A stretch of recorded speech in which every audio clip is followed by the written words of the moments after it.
Hello guys, एक बार फिर स्वागत है आपका हमारा YouTube channel my life geography का। इससे पहले हमने आपके लिए विश्व की प्रमुख जनजातियों में एस्किमो व बुशमैन का अध्ययन हमने किया है और आज हम आपके लिए लाए हैं भारत की प्रमुख जनजाति भील। आज हम इसमें भीलों की रहन सहन, उनके निवास क्षेत्र, उनके द्वारा जीवन निर्वाह के लिए किए जाने वाले कार्य, भोजन, वस्त्र, सामाजिक आदि के बारे में हम अध्ययन करेंगे। चलो फिर शुरू करते हैं। भील संथाल गौड़ जनजाति के बाद भारत की तीसरी बड़ी जनजाति है। यानी जनसंख्या के आकार पर देखा जाए तो भारत की तीसरी बड़ी जनजाति कौन सी है? भील जनजाति है। भील शब्द की उत्पत्ति द्रविडियन भाषा के बिल्लू से हुई है। और जो भील शब्द है वो कहाँ से आया है? द्रविडियन भाषा के बिल्लू से आया, जिसका अर्थ होता है तीर अंदाज। यानी जो तीर चलाने वाले लोग होते हैं उन्हें क्या कहते हैं? भील कहते हैं। कुछ लोग इसका अर्थ भेदना, वध करना और मारना भी मानते हैं कि कुछ विद्वानों द्वारा इसका अर्थ कुछ भिन्न बताया गया है। और इनका मुख्य जो शारीरिक लक्षण है या इनके जो पूर्वज थे वो भूमध्य सागरीय प्रजाति से संबंधित थे, जिसमें इनका कद ऊंचा होता है, हष्टपुष्ट होता है, रंग ताम्र के समान होता है आदि इनकी क्या है? शारीरिक विशेषताएं हैं। इसके बाद है भीलों की उत्पत्ति। जैसा कि कहा जा सकता है कि जिस प्रकार से अनेक विद्वानों ने भीलों की उत्पत्ति के बारे में अपने अपने विधान दिए हैं, तो इसी प्रकार भारत के पुराण में भीलों के अध्ययन के बारे में ये बताया गया है कि भीलों की उत्पत्ति जो हुई है वो महादेव का जो पुत्र थे निषाद, उससे भीलों की उत्पत्ति को माना जाता है। कि ये कहा जाता है कि महादेव पुत्र निषाद ने महादेव के बैल नंदी की हत्या की, जिसके कारण उसको जंगलों में या पहाड़ियों में निर्वासित कर दिया गया और वहां पर अपना जीवन यापन करने लगा। इसके बाद में भील जनजाति की उत्पत्ति हुई।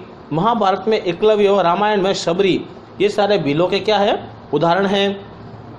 कर्नल टॉड ने भीलों के बारे में ये कहा है कि मेवाड़ राज्य की अरावली पर्वत में रहने वाले लोग जिन्होंने महाराणा प्रताप की मदद की थी। अब कर्नल टॉड क्या कहता है कि मेवाड़ में जो अरावली पर्वत है वहां पर रहने वाले वे लोग जिन्होंने महाराणा प्रताप और अकबर के युद्ध में महाराणा प्रताप की ओर से इन्होंने युद्ध किया था।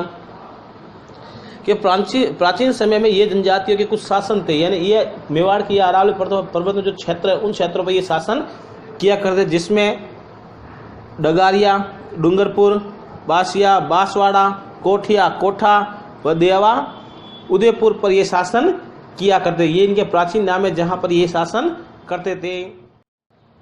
इसके बाद है निवास क्षेत्र के भीलों के निवास क्षेत्र। वैसे विश्व की पाए जाने वाली सर्वाधिक जितनी भी जनजातियां हैं वो जनजातियां ऐसे क्षेत्रों में निवास करती है या जहां पर अत्यधिक शीत हो या जहां पर अत्यधिक गर्मी हो। परंतु भारत में मुख्यतः जनजातियां पहाड़ी क्षेत्र व जंगलों में निवास करती है। तो भील जनजाति जो मुख्य भारत की जनजाति है वो भी कहाँ पर? अरावली पर्वत के जो दुर्गम क्षेत्र उन क्षेत्रों में ये निवास करती है।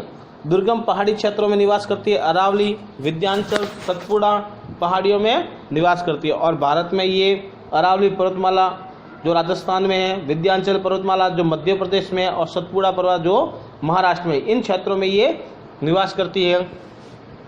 और ये भारत में मुख्यतः 4 राज्य राजस्थान, मध्य प्रदेश, गुजरात व महाराष्ट्र में निवास करते हैं। इसी में ये जो निम्न क्षेत्र जैसे डूंगरपुर, बांसवाड़ा, उदयपुर, चित्तौड़गढ़ राजस्थान में, धार, झाबुआ, रतलाम मध्य प्रदेश में, पंचमेल, बड़ोदरा गुजरात में, औरंगाबाद, अहमदनगर, जलगांव, नासिक महाराष्ट्र में ये जनजातियां मुख्य इन क्षेत्रों में पाई जाती है। यहाँ की जलवायु मानसूनी है और जहाँ पर ये निवास करती है वहाँ की जलवायु कैसी है? मानसूनी है। और वहाँ पर 33% भूभाग पर वनों का विस्तार है। ये वन प्रेमी होते हैं, प्रकृति को पूजा करते हैं, प्रकृति को मानते हैं, इसलिए पेड़ों की रक्षा भी करते हैं।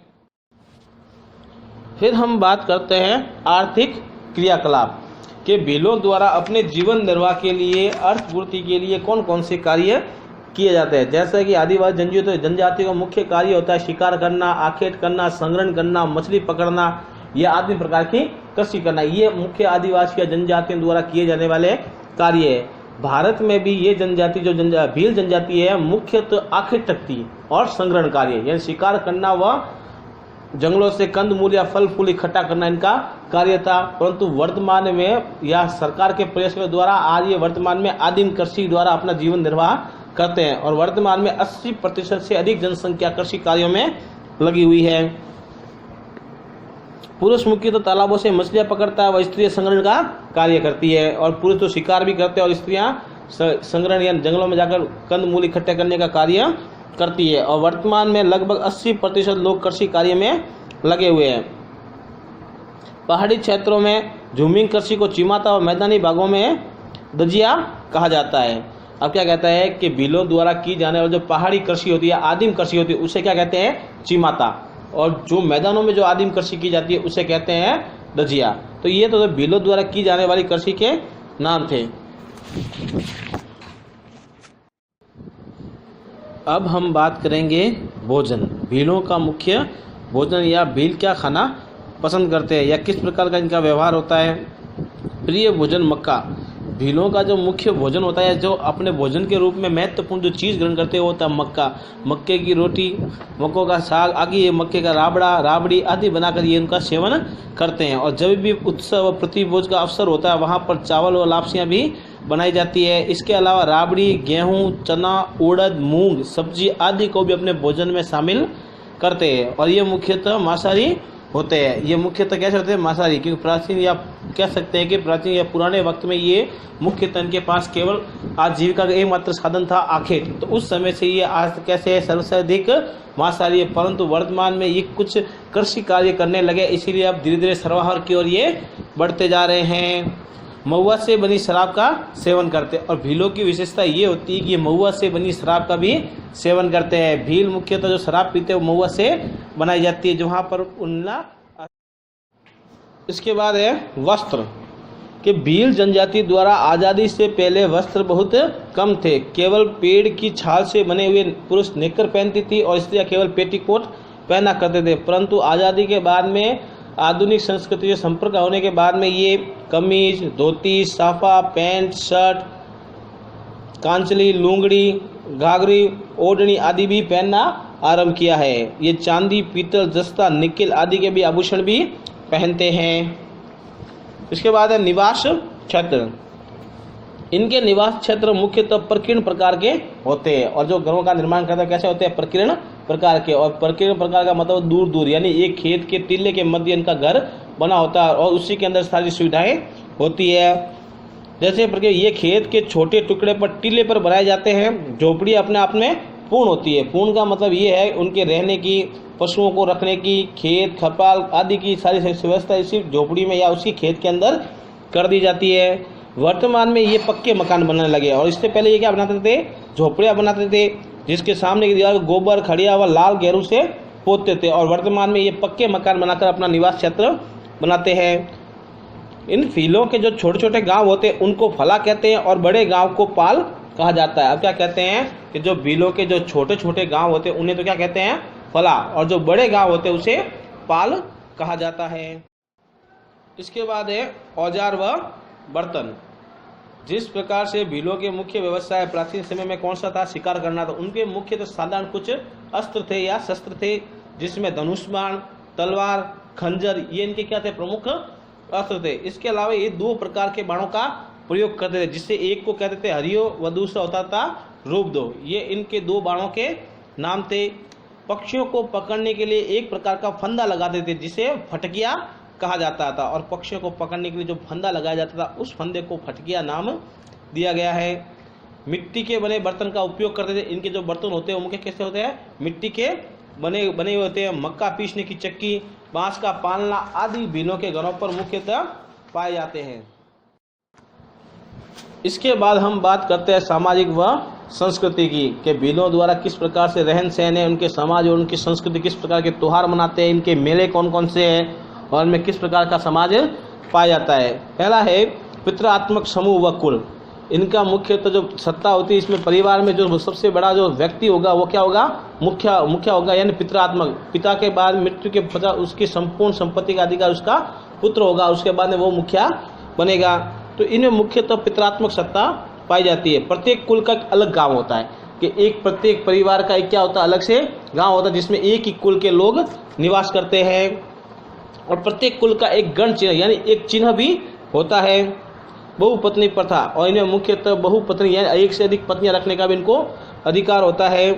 सामान्य विवाह का प्रस्ताव वर पक्ष की ओर से रखा जाता है कि मुख्यतः विवाह की जो विधि होती है उसमें जो विवाह का जो प्रस्ताव रखेगा वो मुख्यतः वर पक्ष से ही लिया जाएगा।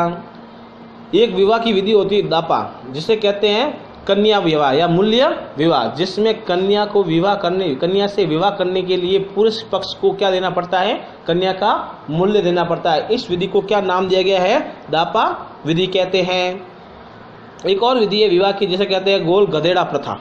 गोल गधेड़ा प्रथा, इस प्रथा में मुख्यतः क्या होता है कि जो भील युवक होता है वो अपने शूरवीरता व साहस के कार्य दिखाते हुए शादी के लिए किसी युवती को चुनने का अधिकार रखता है कि जो व्यक्ति अपने शूरवीरता के कार्य व साहस दिखाते हुए जो कार्य करता है उसके बाद में उसको अपनी पत्नी चुनने का अधिकार होता है, उसे कहते हैं गोल गधेड़ा प्रथा। फिर ये प्रकृति पूजक होते हैं, ये मुख्यतः प्रकृति, नदी, झील, तालाब, पेड़ पौधे आदि को पूजते हैं। कृषि यंत्रों की भी ये पूजा करते हैं। अधिकांश भील वर्तमान में क्या है, कृषक यानी कृषि कार्य करते हैं, जिसे मैदानी भागों में की जाने वाली दजिया और पहाड़ी क्षेत्रों में की जाने वाली कृषि को चिमाता कहा जाता है। मुख्य पर्व में होली और दिवाली यानी हिंदुओं की तरह जो होली और दिवाली पर्व भी ये धूमधाम से मनाते हैं। फिर घूमर व गैर प्रमुख नृत्य, और भीलों का जो प्रमुख नृत्य है वो कौन सा है, घूमर और गैर नृत्य मुख्यतः ये किए जाते हैं। राजस्थान में सोम, जाखम व माही नदी के त्रिवेणी संगम पर बाणेश्वर नामक स्थान पर एक मेला लगता है जो भीलों का प्रमुख मेला है, जो जनवरी और फरवरी माह में लगता है, जहां पर शिव की आराधना की जाती है। जो भीलों का प्रमुख मेला है वो कहाँ लगता है, बाणेश्वर धाम में। ये माही, सोम और जाखम इन तीनों के संगम पर स्थापित मेला है। यानी दुनिया भर के या भारत जितने भी भील जनजाति इस समारोह में अपना भाग लेती है। आपातकाल में ये ढोल बजाकर एकत्रित होते हैं, और जब आपातकाल की स्थिति होती है या किसी प्रकार के आपातकाल में या किसी प्रकार की कोई दूसरा समूह कुल पर आक्रमण कर लेता है या जानवरों का खतरा होता है तो ढोल बजाकर ये आसपास के जितने भील इनके समूह या कुल के व्यक्ति होते हैं उनको एक जगह पर इकट्ठा कर लेते हैं। इनका रणघोष यानी जब ये युद्ध करते हैं या किसी जानवर का शिकार करते हैं उनके पीछे अपना रणघोष यानी फायरे नामक रणघोष के द्वारा आवाहन करते हैं। समस्त पाल का मुखिया गोमती कहलाता है, यानी जो बड़ा गांव होता है उस गांव का जो हेड या सबसे बड़ा मुखिया या सबसे बड़ा व्यक्ति होगा या मुखिया होगा उसे क्या कहेंगे, गोमती कहते हैं। और जो मार्गदर्शक यानी जो उनका मार्गदर्शन करता है उसे बोलावा कहा जाता है।